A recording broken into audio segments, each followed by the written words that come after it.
teman-teman mau percaya atau enggak memang kejadiannya itu. Jadi pas bangun tidur itu siang hari langsung nggak bisa lihat. Tapi padahal subuhnya itu pas udah sholat subuh tuh masih lihat, masih normal lah. Kamu tuh masih bisa melihat. Masih Pak.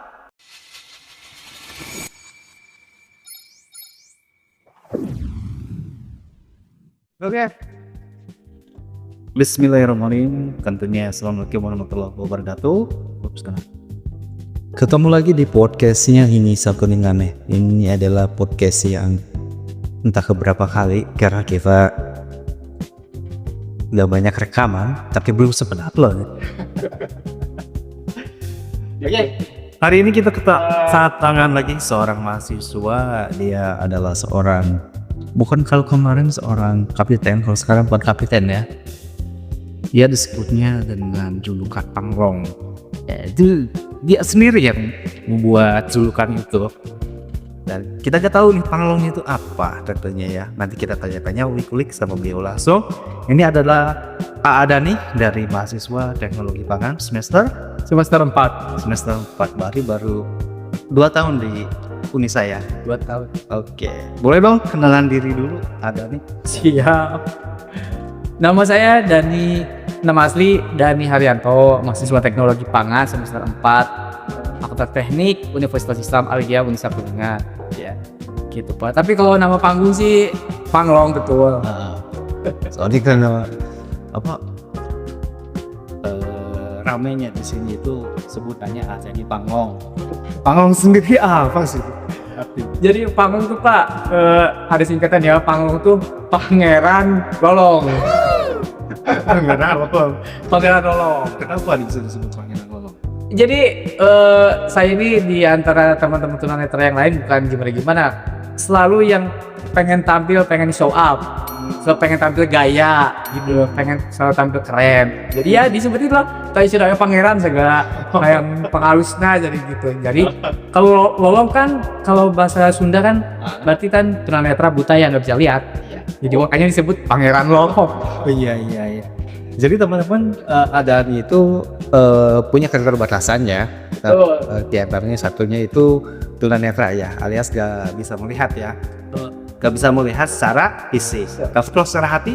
Secara hati insya Allah. Apa aja tuh yang dilihat kalau hati? Sepi semakin tajam Pak, perasaannya. Semakin tajam. Tapi bukan baper ya.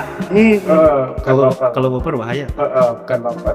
Kalau boleh tahu nih Adani memang sejak lahir atau ada cerita lain nih? Enggak sih, tahun 2019 itu kejadiannya mendadak Pak gitu. Jadi teman-teman mau percaya atau enggak memang kejadiannya itu. Jadi pas bangun tidur itu siang hari langsung nggak bisa lihat.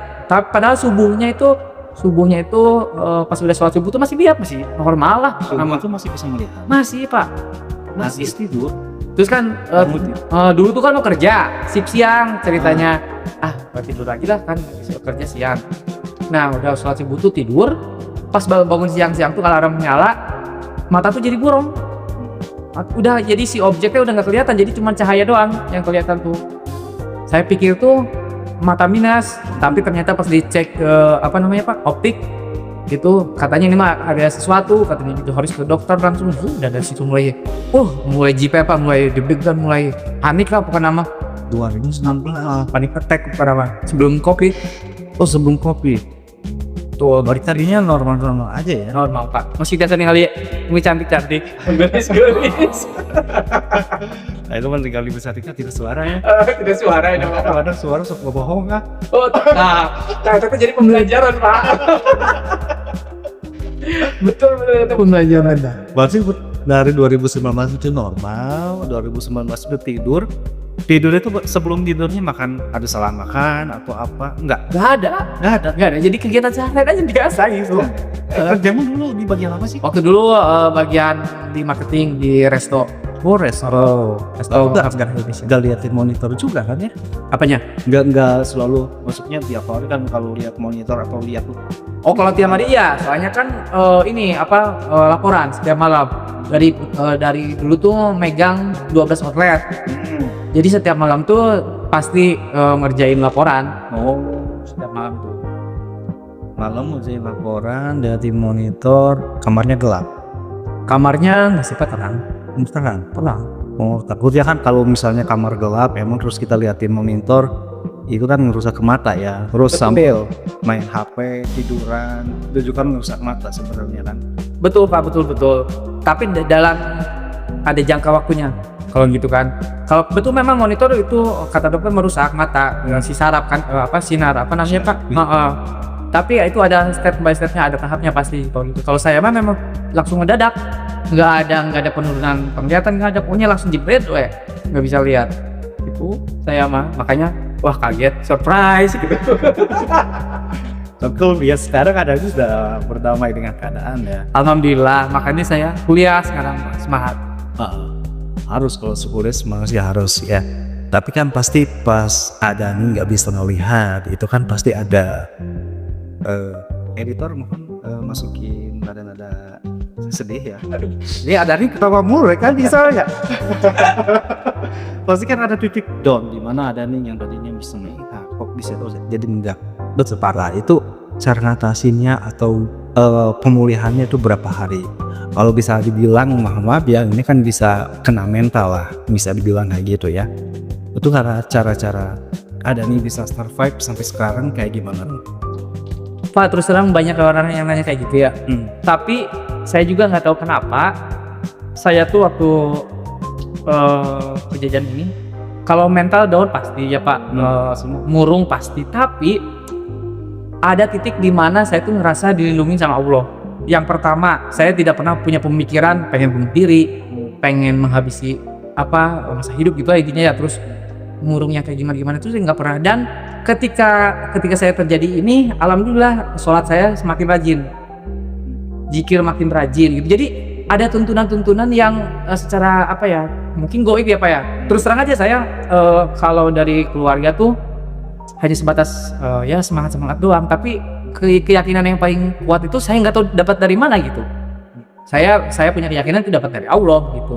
Dan memang sebelum ini Pak, sebelum kejadian ini juga, sebelum kejadian nggak melihat tuh, memang saya waktu setahunnya tuh sudah punya niat bahwa saya pengen jadi budak soleh Pak. Karena terus terang aja basic saya budak bangun Pak, lama Pak gitu. Terus terang aja budak Pak bangun lah bagus gitunya. Nah setahun sebelum kejadian ini tuh saya tuh punya niat itu ajar gitu ya. Bismillah saya pengen cepat nikah, pengen punya pekerjaan yang tetap, yang baik gitu, yang halal gitu ya.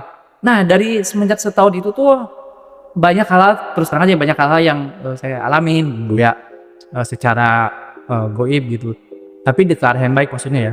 Nah pas mungkin hari itu 2019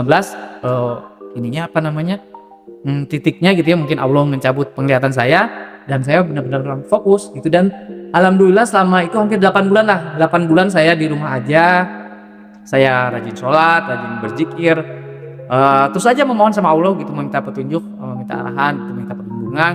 Dan alhamdulillah tidak ada down yang kayak gimana-mana, justru saya di situ mengingat semua kesalahan yang udah saya lakukan. Jadi sampai hari ini ketika saya mendapatkan pendapat yang tidak baik, alhamdulillah saya cepat menyadari bahwa jika orang bala pernah gitu, contohnya gini ya, misalkan Bapak julid ke sayanya, saya tuh jadi nggak balik marah, jadi saya ketawa jika orang bala pernah gitu.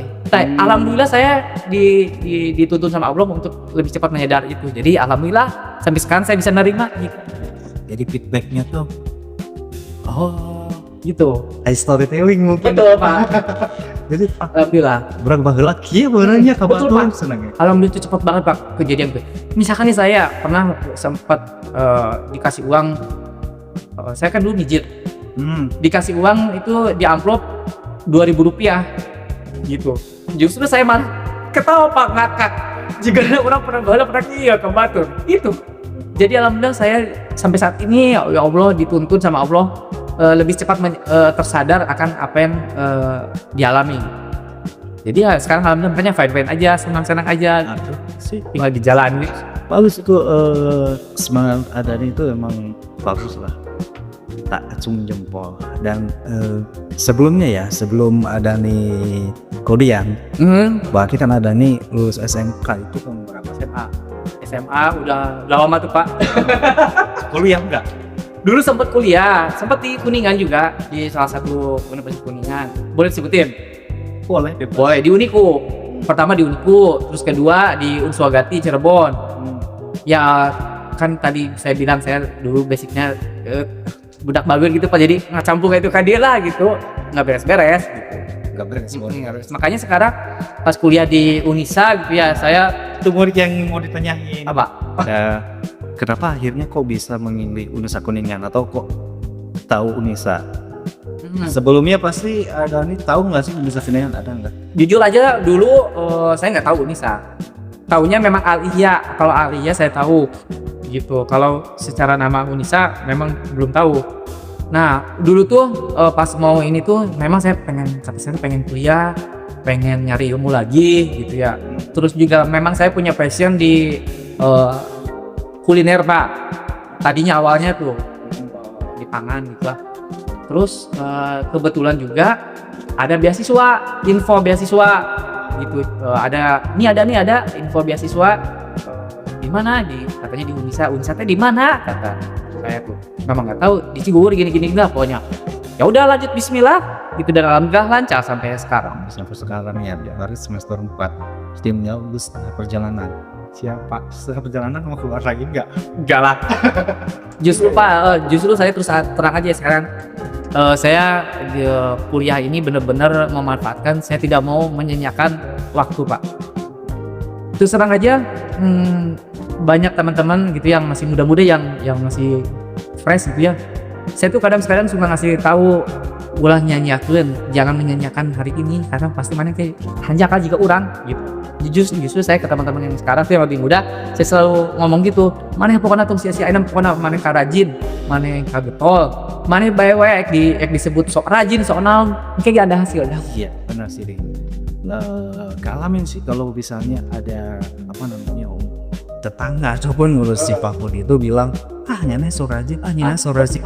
Nah di ujungnya tuh pas kita udah sukses dia baru lihat aja kalau orang bakal atur-aturkan seeta. Walaupun kita misalnya udah sukses, udah rajin-rajin dari dulu tapi belum sukses ya, itu kan masih proses ya. Daripada kita apa namanya nggak rajin dari awal terus di ujungnya sukses, tapi kan itu dia udah punya pilihannya nggak sukses. Kalau kita udah rajin dari awal, kita sudah punya pilihan karena itu betul pilihannya ke sukses. Entah dari prosesnya mau suksesnya cepat atau suksesnya pelan-pelan, itu kan lain ceritanya betul. Tapi Pak bener Pak, apa namanya, ngalamin pas saya memang hanjakal, bener hanjakal. Dulu nyanyain waktu tuh bener saya mah. Makanya sekarang saya di kampus betul-betul rajin, betul-betul ngerjain tugas tepat waktu, lalu juga nggak neko-neko, nggak macam-macam karena saya nggak mau nyanyain kesempatan waktu lagi. Tepat waktu ya, biasanya para berani mohon dicek nanti. Siap, betul Pak. Saya di kelas, terus pas saya di kelas boleh ditanya ke dosen-dosen yang lain. Saya tuh paling rajin Pak, ngerjain tugas, ngerjain laporan, karena memang prinsipnya bukan saya betul-betul rajin, tapi saya tuh nggak mau nyanyain waktu lagi, tidak mau menyanyiakan waktu yang benar-benar tidak bisa diulang kembali gitu, Pak. Mumpung ada kesempatan, makanya saya pergunain dengan baik gitu. Kalau saya tebak ada itu pengennya ada, kalau ada kerjaan seperti kerjaan nggak bisa leha-leha, enggak apa biar kedepannya bisa ada waktu buat leha-leha atau enggak? Itu salah satu. Tapi Pak, ya nggak gini Pak. Maksudnya kalau yang alasan utama tuh memang kenapa saya selalu rajin, selalu tepat waktu ngerjain tugas, dan saya bisa pertanggungjawabkan lah nanti kalau ada yang komen-komen ya gitu. Saya selalu tepat waktu, rajin gitu. Karena yang pertama memang saya mengerjakan semuanya sendiri. Saya sebagai di sini kapasitasnya sebagai apa ya, punya keterbatasan kan Pak. Jadi kalau nunda-nunda tuh udah nggak bisa. Gitu, nggak masalah dokumen, masalah apa, file-file itu kan saya dibantu aplikasi Talkback. Jadi kalau gitu betul-betul ya udah pasti lama. Makanya ketika setiap ada file yang masuk saya langsung pelajari, ada file yang masuk saya langsung pelajari itu. Terus lalu juga yang kedua ya tadi saya nggak mau kayak dulu lagi nugas di tumpuk-tumpuk, terus malas-malas di kampus. Saya nggak mau itu kayak itu lagi. Karena memang anjakal nggak nasab gerak. Bener Pak, anjakal gerak. Gitu. Kalau udah besarnya telat berkembang. Nah, itu dia. Siap benar. Betul sih Pak Irfan.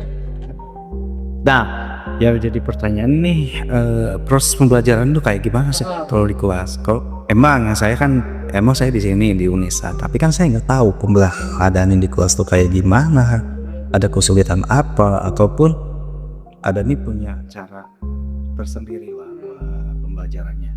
Nah, untuk pembelajaran mahasiswa disabilitas khususnya tunanetra Pak, alhamdulillah semua gitu ya, semua dosen dan sivitas juga mendukung yang punya keterbatasan itu untuk mau belajar dan dimudahkan sekali sama para dosen. Tidak ada kendala apapun, alhamdulillah. Pokoknya tidak ada kendala sedikit pun Pak, beneran saya nggak bohong. Masalah materi itu dikirim lewat PDF kan, nanti di handphone saya dibacain sama talkback. Masalah ujian juga kalau si akad kan tidak terbaca sama aplikasinya nih Pak. Itu juga dipermudah dengan dosennya memberikan PDF pada saya soal-soalnya. Nanti langsung dikirim. Jadi pokoknya masalah pembelajaran, masalah ujian segala rupa segala macam, pokoknya alhamdulillah saya lancar. Dan dosen-dosennya semua mendukung. Mantap pokoknya dosen-dosennya. Jadi diberlakukan sama ya, tidak ada tidak ada ya perbedaan lah gitu ya. Beda hadapan sama. Oke. Setelah masuk jadi di Unisa nih, dulu kan pas pertama kuliah di unit lain kan Adani kan bisa melihat ya. Betul. Nah setelah Adani masuk di Unisa kan sekarang dengan keterbatasan itu tunanetra nih, gimana sih rasanya jadi mahasiswa? Yang paling berbeda itu sama yang dulu gimana tuh? Terus terang aja Pak, ketika jadi mahasiswa yang minoritas itu ya, bisa disebutin minoritas kan, saya merasa minder. Waktu pertama-tama mindernya itu bukan minder kayak gimana, tapi saya bisa nggak ya ngikutin mereka, saya bisa nggak sih sosialisasi ngobrol sama mereka gitu. Tapi dengan berjalannya waktu, yang terpenting semuanya itu kembali ke diri kita sendiri Pak. Pokoknya kita harus supel sama orang, kita harus ramah, tetap harus sopan santun, harus punya attitude. Insya Allah nanti juga orang bakal balik lagi ke kita. Seperti itu yang baik gitu. Jadi alhamdulillah sampai saat ini juga teman-teman di Unisa gitu ya, di Alia, alhamdulillah semuanya welcome ke saya. Lalu juga mau ngajak ngobrol, mau ngajak bercanda gitu. Dan alhamdulillah juga mahasiswanya udah inklusif insya Allah. Mereka semuanya menghargai. Jadi ini aku jadi ingat sama yang tunanetra di informatika itu siapa? Sandi. Iya Sandi. Sandi itu daftar kuliah di Unisa Kuningan yang hendak pas penerimaan mahasiswa taruhnya kebetulan saya. Nah Sandi sampai aku tanya ini lah, Pak Sandi mau daftar kuliah? Maaf banget. Ini kan Sandi, saya bukan ngerendahin atau kepewain ya, Sandi kan nggak bisa melihat. Nah otomatis penting coding semua. Orang yang normal aja kalau coding itu susah. Serius ini masuk informatika. Sampai saya tanya gitu beberapa kali. Dan takutnya salah prodi atau salah apa. Dan ternyata dia jawab, enggak Pak. Dia jawab tegas, enggak Pak. Saya tiap hari coding. Anjir. Betul. Keren. Karena ya dibalik kekurangan pasti banyak kelebihannya ya. Betul Pak, salah satunya itu Sandi. Maaf. Banyak eskom di sini juga ya. Kalau coding itu kan emang harus mutar gitu otaknya. Ya tapi gini Sandi luar biasa kata saya. Ya udah kalau Sandi bener-bener oke. Yes. Nah itu juga Sandi memang sebelumnya sudah tergabung di komunitas. Tuh memang dipelajari dari kecil. Kalau Sandi kan tunanetranya kan memang udah dari kecil. Jadi di tunanetra juga Pak ada komunitasnya yang komputer, ke musik sebetulnya. Makanya masih banyak juga ya masyarakat yang mohon maaf banget menganggap ya disabilitas khususnya tunanetra gitu ya atau yang difabel yang lainnya tidak punya kemampuan, padahal kita diam-diam mengulik semuanya itu karena memang karena keadaan gitu. Nguliknya itu karena saya rasa pikir karena keadaan kan. Orang tunanetra itu bisa kalau jadi orang kudu ngulik, harus bisa. Jadi memang saya rasa itu salah satu faktor penyemangat mereka semua sih. Keren. Benar, keren. Betul Pak. Kalau di kelas biasanya kan selain pakai alat bantu tadi yang PDF, ada ABS apa ya talkback. talkback ya, ada pakai braille atau itu nggak ada. Kalau sementara ini di kelas saya nggak pakai braille. Soalnya kan kebanyakan juga dosennya ngasihnya ke yang lain juga PDF ya. Kayak apa PPT gitu kan. Sama gitu. Tidak ada yang nulis sebanget teman. Paling kan sebagian lah yang nulis semua gitu, yang inti-intinya aja yang nggak dikasih sama dosen kan. Gitu. Tapi kalau braille memang saya belum bisa lah. Belum bisa Pak. Dan juga saya memang sampai saat ini nggak belajar karena saya merasa untuk saya pribadi ya, karena saya juga punya masing-masing tujuan ya, untuk saya braille belum penting dulu gitu. Belum penting karena kan semua sekarang sudah digital kan. Jadi Kemarin sih juga udah launching apa sih kemarin? Petanetra. Launching juga di Unisa juga ya. Betul, alhamdulillah tuh Pak, karena Unisa kan sudah inklusif ya Pak sekarang ya, sudah MOU juga sama yang Petanetra sama Pertuni juga ada gitu. Nah itu Petanetra itu jadi nanti kayak maps, jadi nanti mengarahkan kita ke setiap ruangan. Jadi itu khusus tunanetra. Dan Unisa ini first time untuk universitas ya yang pakai aplikasi itu. Oh. Dan mau tanya lagi nih, hobi lagi di luar kampus apa sih? Saya kebetulan lagi menggali potensi Pak. Terus terang aja, dulu saya waktu nggak lihat, saya pikir saya nggak bisa apa-apa. Benar Pak, ini bukan bohong ya. Saya waktu zaman melihat cuman kerja, main, nongkrong, gitu-gitu doang. Nggak ada, saya nggak pernah punya pikiran kurang sih itu. Tapi setelah jadi tunanetra, entah kenapa gitu ya, alhamdulillah mudah-mudahan dari tuntunan dari Allah, saya tuh bisa ini, bisa itu. Ternyata saya bisa ini, ternyata saya bisa itu. Ternyata saya bisa gini, ternyata saya bisa gitu. Jadi alhamdulillah sampai saat ini saya terus menggali potensi saya ya, dari masalah leadershipnya, kepemimpinannya. Saya mengasah lagi skill-skill saya yang seperti model-model saya suka konten.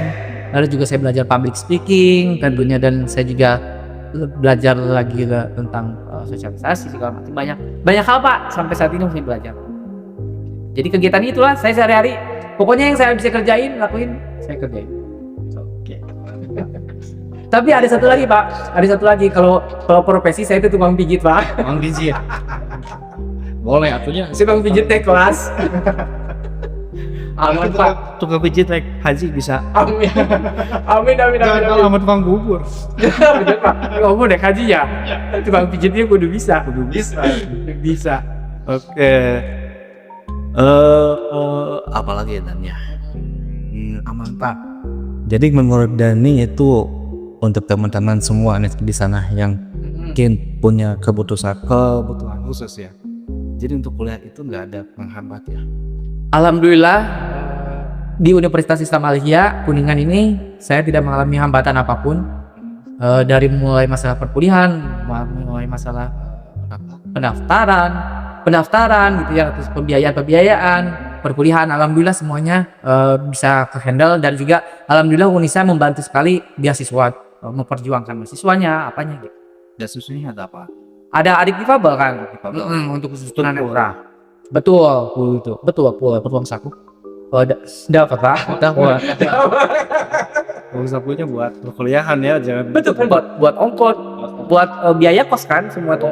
Buat ongkos, buat ini pos, buat biaya beli HP, mungkin makan HP saat perkuliahan ya. Betul. Karena tuh main game. Betul Pak. Gitu. Yang penting sih ada niat semangat, ada niat untuk maju, ada niat untuk berubah. Udah. Pasti ada jalannya. Insya Allah. Mantap.